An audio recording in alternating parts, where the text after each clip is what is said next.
Hey guys, and welcome back to this channel. In this video, I'll be showing you guys how you can create this Miku outfit on Dress to Impress.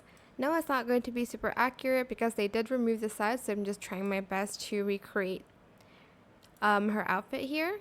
So I'm just going to go here, go to codes, and I am going to select this hair, and I'm just going to color it this blue. You can like exactly color it the same color as the character.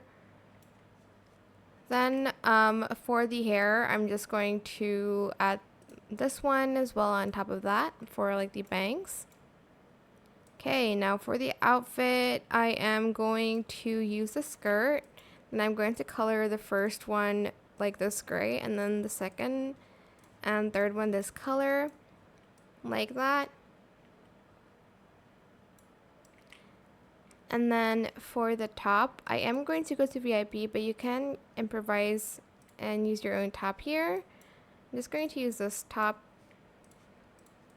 I know this isn't like a perfect seam, but like I try to like hide it and it's pretty hard to do.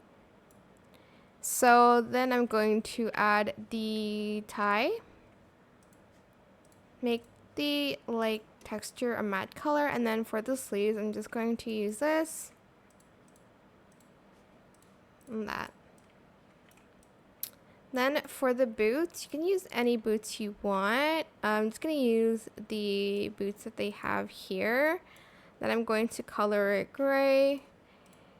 You can't really color like the top like blue, so this will have to work. You can make it knee length or over knee.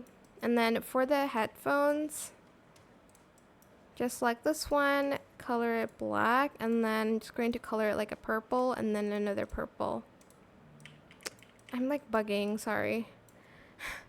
And that is how you can create Miku on Dress to Impress. I hope this tutorial is helpful for you guys. Don't forget to like, comment, share. Also subscribe to this channel if you haven't done that already. If you have any more questions about this video, just leave it in the comment section down below. I will try my best to answer them all for you guys. And if you found this video helpful, please click the thanks button as well. That is it for this video. Thank you so much for watching. Bye.